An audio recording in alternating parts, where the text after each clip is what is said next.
C'est juste qu'il faut se dire que pour la partie front, on n'aura plus besoin de la RDS puisque la base de données est gérée côté Shopify.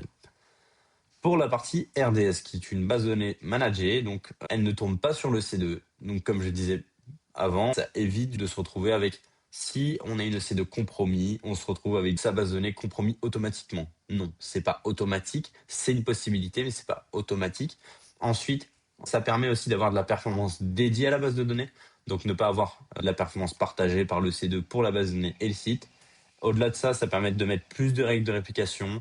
Donc, on a le multi-AZ chez AWS qui permet d'être dans plusieurs zones AZ. Donc, imaginons vous avez une zone Europe-Paris, vous avez plusieurs zones Europe-Paris, et ça vous permet d'être dans ces plusieurs zones.